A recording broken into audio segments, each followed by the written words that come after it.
You can see the shape. This is like gynecoid, right? Yes. Right? So transverse diameter and AP diameter are almost proportional. Okay. So this is what is the pelvic brim, or also called the pelvic inlet, okay, formed by this pubic symphysis. This is what is the iliopectineal line, okay, or linea terminal is what we say, and this forms the ale of the sacrum, and this is the sacral promontory. So this forms the pelvic inlet, and this is the cavity. This is the cavity, so which is closed by, the outlet is closed here by, what is this? The pelvic diaphragm. What is this? This is the pelvic diaphragm, in which you have the openings of the vagina and even the ureter openings. Okay. The superficial. So this is what is urogenital diaphragm. This is pelvic diaphragm. This is urogenital diaphragm. This is urogenital. See here. This is what is the urogenital diaphragm, where you have the urethra. So this forms the pelvic. It's the fascia. What? It's the. Covering this will be the fascia. Fascia is different. Diaphragm. Diaphragm is mainly formed. But this is what is the. What is that? I said to you, the levator ani muscle. Levator ani muscle. Okay, and this pelvic diaphragm is formed by the levator ani muscle.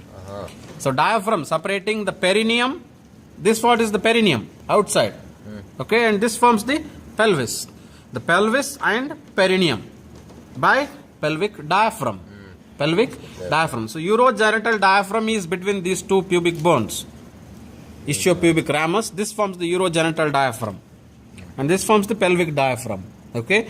So above this pelvic diaphragm, you have the superficial fascia of your pelvic diaphragm, and then inferior fascia of the pelvic diaphragm between the perineum and then the pelvis. So this is what is the piriformis muscle. See this? This with the sacrum arising from the sacrum and going out through the greater sciatic notch. See here? This is the greater sciatic notch. Coming out, this is the piriformis. Or what we call it as the key muscle in the gluteal region, from which we have the superior gluteal nerves and vessels, and then inferior gluteal nerves and nerves. Yeah. So along with that, you will have the gemelli muscle, which is not there. So these are the I was talking you about the ligaments, sacrotuberous ligaments. Okay. Sacrotuberous ligaments. This one. Okay. So now this forms the obturator internus muscle. What is this? Obturator internus muscle covering this is the obturator foramen. Okay. This is the obturator internus muscle. So this piriformis mainly in the posterior wall, and here you have even in the part of the lateral wall continuous with this obturator internus. This forms the wall of the pelvis. So then down floor is formed by all the levator ani muscles.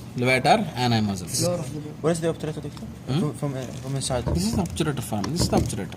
It's closed, and this forms the obturator. Through which you have the passage of the nerves, obturator vessels and obturator nerves, which go to the thigh. From this foramen? Yeah. Okay. Yeah. So this is about the pelvis, the true pelvis, and outlet. It is actually closed because you have the diaphragm here. What is the outlet, doctor? Outlet is closed. We have the diaphragm. Outlet is not there actually. Levator ani muscle. What else you want? So this is the urethral opening, this is the vaginal opening, and this is the anal opening. What is the cavity in between of pelvic inlet and outlet? Cavity in between. This is the cavity. No, I mean the pelvic inlet and pelvic outlet. In between there is a cavity. This is the cavity. This is the pelvic cavity. This is the inlet. See, if I say this bottle, so this forms the inlet. This is the inlet, and the whole bottle is the cavity, and this forms the outlet. If you cut this forms the outlet. Outlet, cavity, inlet. Okay. See, like this. Okay, if you consider like this, so this forms the inlet, opening, so that it go inside, and this forms the outlet. Okay. It's closed by the pelvic diaphragm. The openings. The openings. This is the urethral opening. It's the vaginal opening. Where is it exactly?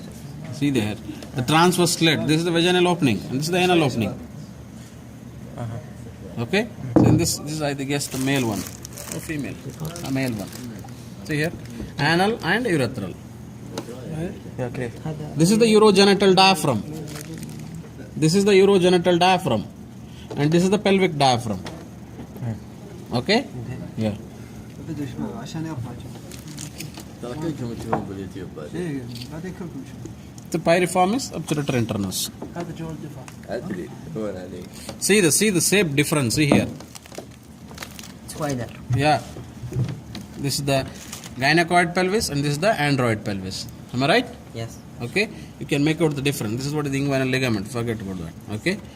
Male pelvis, then the female pelvis. What is the difference exactly, doctor? You tell me now. See. Wider. See here. Yeah. Wider, okay. Transverse diameter is little more, or both are proportionate, anterior post. Gynecoid shape. Whereas see here, the heart shape, anterior posterior is more compared to the transverse. Yes. Am I right? Yeah. Yeah. So this is the male pelvis and this is the female pelvis. Yeah. Yeah. Thank you. Yeah. So lateral wall formed by the obturator internus. Posteriorly you have the piriformis muscle. Okay. And the floor is the levator. So you can see in that model. You bring that model. I'll show you this the vessels. Not that one. There. Beside the screen. So, doctor, there are two types. This one for female, Normal. Some peoples will have that platypoid. but it's anomalous. Anomalous. Yeah. Yeah. Okay. Yeah. See there, the vessels which are running. So this is the common iliac, dividing into external iliac and internal iliac. So internal iliac going down, forming even the internal iliac vein also, which are there along the lateral wall. This was the pelvis, lateral wall. This forms the brim. So this forms the lateral wall in the vessels, what I was talking you about. So along with that, even you found the obturator nerve, which passes through this foramen. So very important. Obturator. The whole is obturator foramen, whereas in that you have a passage of this obturator canal, we say, through which you have the passage of obturator nerve and vessels, which come to the thigh. Yes. Yeah, supplying mainly your what muscles? Semitenous. They are supplied by tibial part of sciatic. So three compartments are there in the thigh. Anterior compartment, posterior and adductor. Adductor muscles are supplied by obturator nerve. Can you detect it again? So this one. This is the obturator canal through which you have the passage of obturator nerve and vessels, which is then the lateral wall of the pelvis. This? Yeah. Obturator nerves and vessels. So if there is any pathology here, any irritation of this nerve, okay, what happens, even you will find the pain in the leg region also, especially the knee joint and all, as they are supplied by the same What nerve. about this model? What do you have to know about it? So just the vessels I showed you, the internal iliac vessels. See here, even the median sacral vessels which run on the We don't posterior see wall of the anything, pelvis. Doctor, wait. We don't see anything. Can you repeat it? See the piriformis muscle here. Yeah. Okay, obturator internus muscle here. Okay. And the internal iliac vessel Okay. with artery and vein. Median sacral vessels which supply your rectum and all. So here it's not shown actually the obturator nerve. Obturator nerve also will be here. It comes at the beginning from the common aorta, from the coronary aorta. This is the aorta. Yeah. This is the common iliac. Common iliac. External iliac. The internal iliac. And the second one. Internal actually even further it divides into anterior and posterior divisions. And the left one. The left one. Where? Yeah. Same. Same, huh? Yeah. Both on the right side and the left side. Okay? Okay. Thank you, Dr. Symphysis pubis is the same.